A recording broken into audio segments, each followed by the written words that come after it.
kasus diabetes mellitus mengalami peningkatan di Indonesia.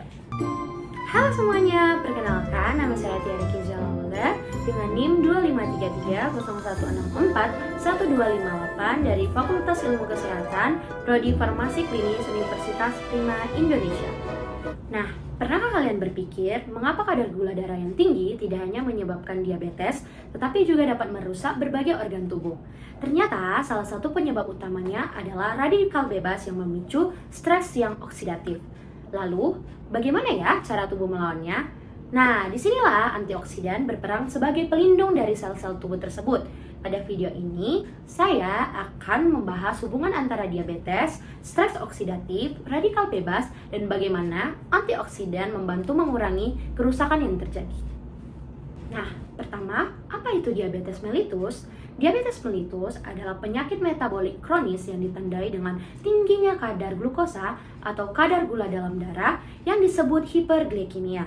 Nah, kondisi ini terjadi karena tubuh tidak mampu menghasilkan insulin dalam jumlah yang cukup, ataupun insulin yang dihasilkan tidak dapat bekerja secara efektif. Yang kondisi ini dikenal sebagai resistensi insulin. Insulin sendiri merupakan hormon yang diproduksi oleh sel beta pankreas dan berfungsi membantu glukosa masuk ke dalam sel untuk digunakan sebagai sumber energi. Secara umum, diabetes dibagi menjadi beberapa jenis. Yang pertama ada diabetes tipe 1, yang dimana diabetes tipe 1 ini terjadi karena kerusakan sel beta pankreas sehingga produksi insulin sangat sedikit atau bahkan tidak ada. Sementara itu, yang kedua ada diabetes tipe 2, yang dimana diabetes tipe 2 ini lebih sering disebabkan oleh resistensi insulin yang kemudian diikuti penurunan produksi insulin. Nah, poin yang kedua, bagaimana hiperglikemia memicu radikal bebas? Ketika kadar gula darah tinggi, sel-sel tubuh menerima glukosa dalam jumlah yang berlebihan. Glukosa ini yang nantinya akan diproses di dalam mitokondria untuk menghasilkan energi.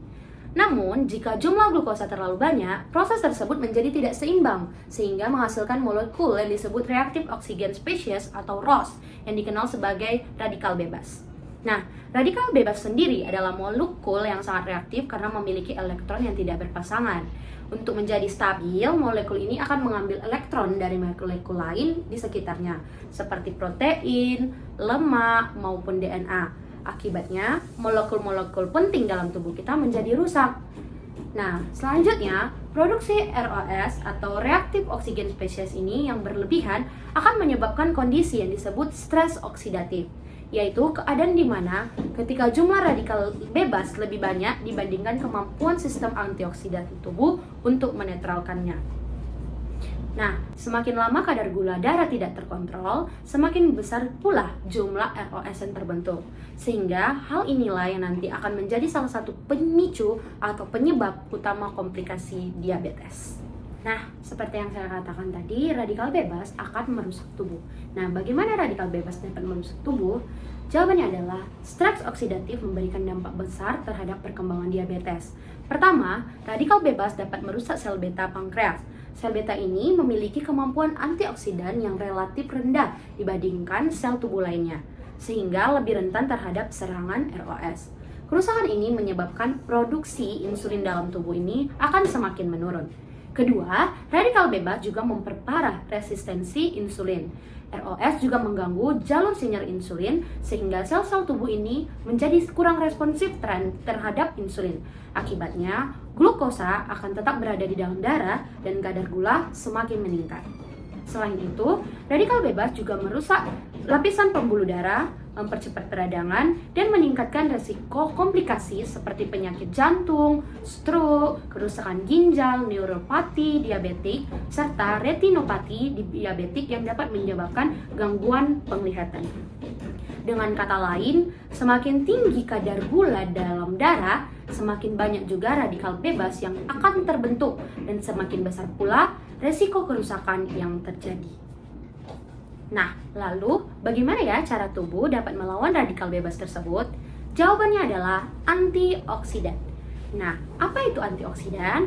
Antioksidan merupakan suatu senyawa yang mampu menetralkan radikal bebas dengan cara mendondorkan elektron menjadi stabil. Dengan demikian, antioksidan dapat menghentikan reaksi berantai yang dapat merusak sel dalam tubuh.